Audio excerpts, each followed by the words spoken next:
Welcome to Krishna physics classes Bhagalpur. पिछले class में हम लोग नॉमरिकल देख रहे थे, जो 6 नंबर तक नॉमरिकल देखे थे।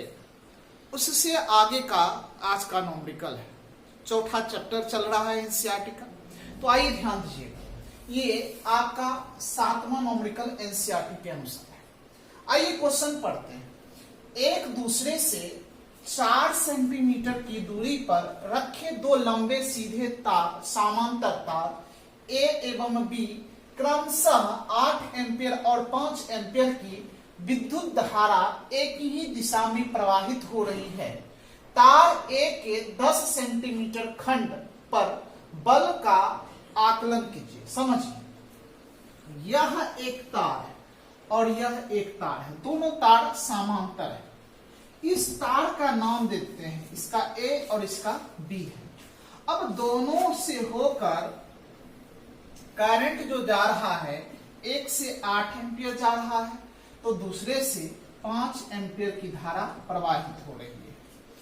अब कहता है दोनों एक ही दिशा में प्रवाहित हो रही है और तार एक दूसरे से 4 सेंटीमीटर की दूरी पर स्थित है। यानी इस तार के बीच का जो दूरी होगा, यहां से यहां तक का, ये 4 सेंटीमीटर की दूरी है। तार की लंबाई 4 सेंटीमीटर है। अब कहता है कि ए का, अब देखिए यहां से पढ़िए, अब कहता है तार ए के 10 सेंटीमीटर खंड पर बल, यानी 10 सेंटीमीटर यहां से लेके यहां तक इसका तार की लंबाई मान लेते हैं, ये क्या है 10 सेंटीमीटर खंड पर का बल क्या अनुभव करेगा। तो इस पे कहता है क्या फोर्स लगता होगा इस चीज को निकालने के लिए। तो ध्यान दीजिए, पहले दिया क्या है, तो 2 करंट दिया है, तो एक को मान लेते I1 बराबर हो गया 8 एम्पियर और I2 दूसरे वायर के लिए हम लोग 5 एम्पियर, और बीच का जो दूरी दिया है R दिया है आपका, ध्यान दीजिएगा 4 सेंटीमीटर, और इसको मीटर में कन्वर्ट कर देंगे, 4 गुना 10 के पावर -2 मीटर हो जाएगा। और ये लंबाई तार का टुकड़ा L दिया हुआ है 10 सेंटीमीटर, इसको मीटर में कन्वर्ट कर देते हैं, 10 गुना 10 के पावर -2, यहाँ पे लिखेंगे 10 के पावर -1, ये मीटर में कन्वर्ट हो गया। तो फोर्स निकालना है F बराबर, तो याद कीजिए हम एक थ्योरी पढ़ाए थे कि फोर्स बिटवीन 2 पैरेलल वायर, एक थ्योरी था फोर्स बिटवीन 2 पैरेलल वायर। वहां पे हम बताए थे इसके लिए फोर्स जो लगता है μ0 बटे 4 पाई इंटू 2I1 I2 बटे R इंटू, चूंकि वहां पे प्रति एकांक लंबाई को निकाले थे इसलिए 1 रख दिए थे वैल्यू। यहाँ पे हमको प्रति एकांक नहीं, इस पे लंबाई 10 सेंटीमीटर पे निकालना, इसीलिए L से हम लोग मल्टीप्लाई कर दिए। तो F इक्वल टू, इसका वैल्यू कांस्टेंट होगा 10 के पावर -7 इंटू 2 और L I1 8 इंटू 5 बटे R, तो R का वैल्यू 4 इंटू 10 के पावर क्या हो जाएगा -2 इंटू L का वैल्यू रख दीजिए 10 के पावर -1। अब इसको आप सॉल्व करते हैं तो रिजल्ट दे देगा। देखिए यहां से इसको काट दीजिए, 4 दोनों 8, और यहां पे देखिए ये 10 के पावर -1 है, ये पर चला जाएगा तो एक 10 के पावर -1 बचेगा, यहाँ पे 10 के पावर -6 और 5 दूना 10 हो जाएगा। तो F इक्वल 5 20, यानी 20 गुना, अब यहाँ पे एक कट जाएगा, एक बचेगा 10 के पावर -6, और इसको एक 0 इसको दे दीजिएगा, तो 2 इंटू 10 के पावर -5 न्यूटन। तो इस दोनों के बीच का बल ये लगेगा। तो ये आपका आंसर हो गया। तो ये क्वेश्चन 7 नंबर था। चलिए अब इसको नोट कीजिए, फिर अगला क्वेश्चन।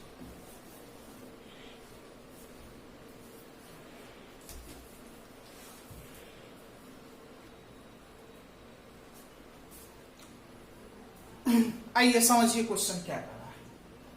कह ये रहा है पास पास फेरों वाली एक परिनालिका 80 सेंटीमीटर लंबी है और इसमें 5 परतें हैं, जिसमें प्रत्येक में 400 फेरे हैं। परिनालिका का व्यास जो है 1.8 सेंटीमीटर है। यदि इसमें 8 एम्पियर की विद्युत धारा प्रवाहित हो रही है तो परिनालिका के भीतर चुंबक भीतर केंद्र के पास चुंबकीय क्षेत्र का मान, मतलब क्षेत्र B का मान परिकलित कीजिए। यहाँ पे आइए अब समझिए। तो कह रहा है इसका पास पास फेरों वाली जो संख्या है, यानी L जो है वो दिया है 80 सेंटीमीटर। ये समझ में आ गया। और इसको हम लोग कन्वर्ट कर दिए हैं मीटर में। अब परतों की संख्या कितना है, देखो परतों की संख्या कितना है, 5 संख्या। अब प्रत्येक में जो है, जिसमें प्रत्येक में 400 फेरा है, मतलब 5 परत है और प्रत्येक परत में जो है 400 फेरा है। तो बताइए प्रत्येक कुल फेरों की संख्या कितना हो जाएगा, एक में 5 और सॉरी परतों की संख्या 5, एक में 400, तो गुना कर देंगे तो आपको 2000 फेरा पूरा परिनालिका का हो जाएगा। और व्यास दिया है आगे। अब कहता है कि परिनालिका का व्यास 1.8 सेंटीमीटर है, जिसका इसमें जरूरी भी नहीं है। यदि इससे 8 एम्पियर की विद्युत धारा प्रवाहित हो, यानी आई जो है 8 एम्पियर की धारा प्रवाहित हो रही है, तो परिनालिका के भीतर केंद्र के पास बी का मान क्या होगा। तो अब देखिए इसके लिए आपका लंबाई का टोटल दिया है 0.8 मीटर हो गया। तो प्रति एकांक लंबाई के लिए जो है हमको कितना फेरा होगा, इस चीज को निकालना है। तो आप क्या कीजिए, आप टोटल फेरों में से उसके लंबाई से हम क्या कर देंगे, डिवाइड कर देंगे, तो आपको पता चल जाएगा कि कितना फेरा होगा। तो यहाँ पे कितना हो गया, 2500। तो और यहाँ पे देखिए ये आपका 2500 हो गया। तो B बराबर, आप सोलेनॉइड के लिए हम फॉर्मूला पढ़ाए थे, म्यू नॉट एन आई पढ़ाए थे। तो यहाँ पे म्यू नॉट का जो वैल्यू होता है क्या होता है, याद कीजिए हम बायोट-सावर्ट्स लॉ में पढ़ाए थे। म्यू नॉट बराबर होता है 10 के पावर -7 इंटू 4 पाई होता है, ये बताए थे, बायोट-सावर्ट्स लॉ पढ़ा रहे थे। अब यहाँ पे म्यू नॉट का वैल्यू क्या कर दिए, 10 के पावर -7 4 पाई एन आई हो गया। अब सभी वैल्यू को रख दीजिए, देखिए यहाँ पे रख दिए, 4 पाई का वैल्यू 3.14, यहाँ पे 2500, आई 8। अब मल्टीप्लाई कीजिएगा तो फाइनली रिजल्ट आपको ये दे देगा, इतना टेस्ला हो गया। तो ये आपका 8 नंबर क्वेश्चन का सॉल्यूशन था। चलिए इसको नोट कीजिए, फिर अगला क्वेश्चन।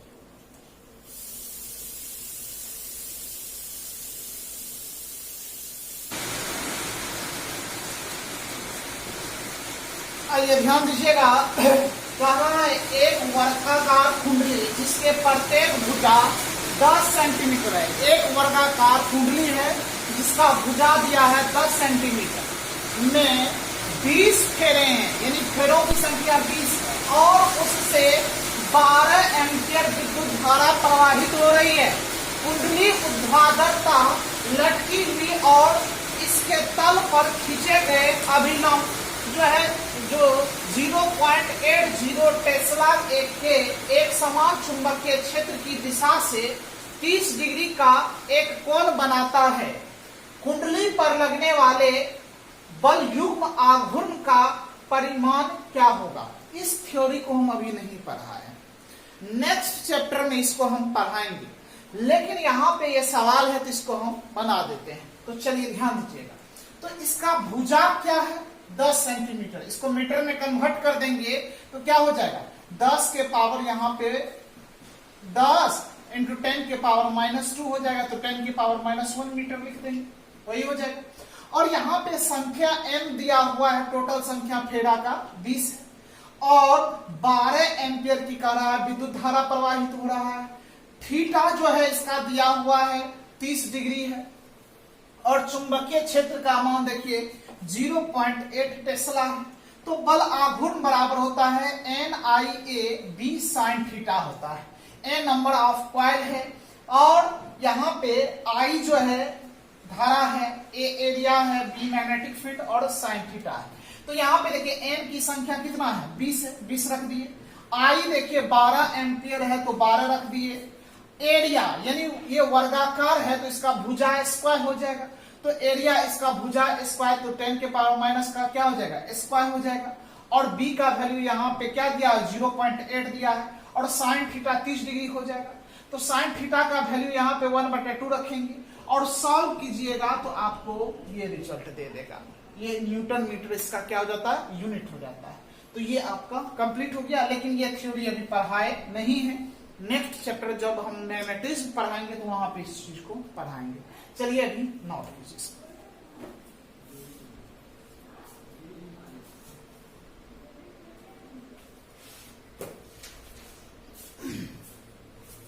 चलिए 10 नंबर नॉमरिकल है।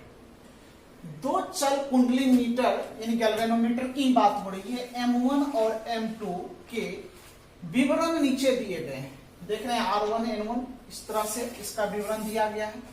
दोनों मीटरों के लिए स्प्रिंग नियतांक जो K था, ये K जो था दोनों के लिए कहता है क्या है, समान है। तो A नंबर में कहता है कि M और M2 और M1 की धारा सुव्यता यानी करंट सेंसिटिविटी याद कीजिए, हम पढ़ाए होंगे, और यहाँ पे वोल्टेज सेंसिटिविटी का अनुपात ज्ञात करें। तो आइए सबसे पहला A नंबर में देखिए, बात करें फॉर करंट सेंसिटिविटी का, तो करंट सेंसिटिविटी को हम लिखे थे IS बराबर हम फार्मूला बताए थे BAN बटे K बताए थे। तो इसी तरह से आपका 2 मीटर है तो दोनों के लिए अलग अलग होगा। तो यहां पे बात करें अकॉर्डिंग टू क्वेश्चन के अनुसार, तो K का वैल्यू जो है वो समान है। तो यहाँ पे पहले M2 है अब बटे M1 है, तो इसका करंट सेंसिटिविटी की बात करेंगे तो IS 2 हो जाएगा, 2 वाले का 2 वाला, अब बटे IS 1 हो जाएगा। तो इसके लिए हम लोग लिखेंगे तो क्या हो जाएगा, B, चूंकि ऊपर वाला 2 है तो B2 A2 N2 हो जाएगा। अब K तो दोनों के लिए बराबर है, कांस्टेंट है, देखिए दोनों स्प्रिंग का नियतांक समान है, तो बटे K हो जाएगा। बटे अब इसके लिए लिखेंगे तो 1 वाला हो जाएगा B1 हो जाएगा, A1 हो जाएगा, N1 हो जाएगा। अब बटे में क्या हो जाएगा K। अब K से K कट जाएगा तो यहाँ पे M2 बटे M1 इक्वल टू IS 2 वाला लिख रहे हैं, फिर IS 1 वाला। अब देखिए यहाँ पे क्या हो जाएगा, B2 A2 N2 बटे B1 A1 N1, ये हो गया। अब यहाँ पे वैल्यू रख दीजिए, तो वैल्यू रखिएगा तो क्या हो जाएगा, तो देखिए इस दोनों का तो M2 बाय M1, तो M2 बाय M1 का ही वैल्यू निकालना है। तो देखिए क्या हो जाएगा, तो B2 का वैल्यू रखिए, देखिए B2 का वैल्यू कहाँ पे लिखा हुआ है, यहाँ पे लिखा है 0.50 इंटू, अब देखिए A2 देखिए कहाँ पे, यहाँ है 1.8 इंटू 10 के पावर -3 इंटू N2, तो N2 क्या है, देखिए यहाँ पे N2 है यानी 42, ये टोटल लिखा गया, बटे अब फिर B1 का वैल्यू देखिए ऊपर में लिखा हुआ है, B1 यहाँ पे 0.25 इंटू, अब यहाँ पे A1 का वैल्यू 3.6 इंटू 10 के पावर -2 इंटू, अब यहाँ पे अब देखिए N1 का वैल्यू क्या है 30। अब यहाँ पे इसको गुना भाग कीजिएगा, रिजल्ट दे देगा, तो ये पॉइंट से पॉइंट उड़ा दीजिए, 25 गुना 50 हो जाएगा, ये पॉइंट निकल गया, उड़ गया, 18 दूना 36 हो गया, ये 2 से 2 खत्म हो गया। अब देखिए सॉरी यहाँ पे 10 के पावर -3, 10 के पावर -3, 10 के पावर -3 खत्म हो जाएगा। तो इसका फाइनली जो है अब 42 बटे 30 बचेगा। अब इसको सॉल्व कीजिएगा, यही आंसर आपका अनुपात है। ये तो A का बात है। अब B में कहता है कि देखिए M2 M1 की वोल्टता यानी वोल्टेज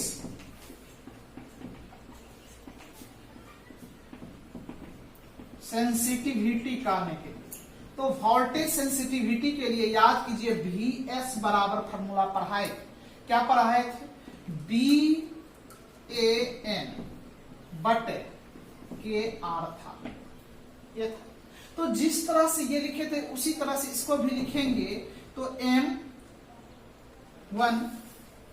M2 बटे M1 लिखेंगे फॉर्म में, तो इसी को आप पलट दीजिएगा, तो यहाँ पे क्या हो जाएगा VS2 बटे VS1, तो क्या हो जाएगा 2 वाला ऊपर, तो 2 वाला ऊपर लिखेंगे तो क्या हो जाएगा B2A2N2 बटे, ये तो बराबर रहेगा, यहाँ पे R2 हो जाएगा, बटे B1A1N1 बटे क्या हो जाएगा KR1, K से K कट गया।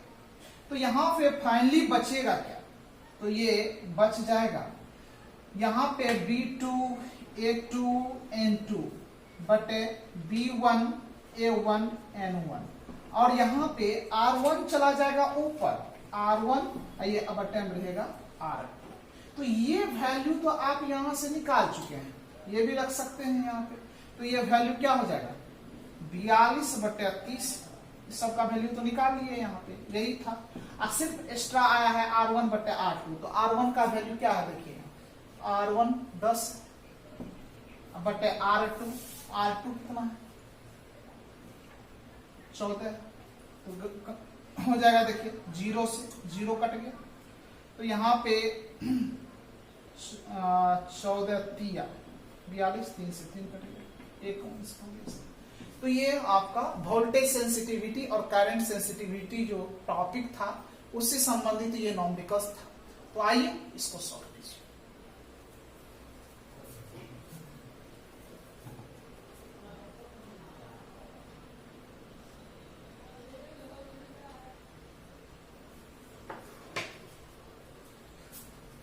यहां तक आप नोट कर लिए हों, तो आज के लिए इतना ही।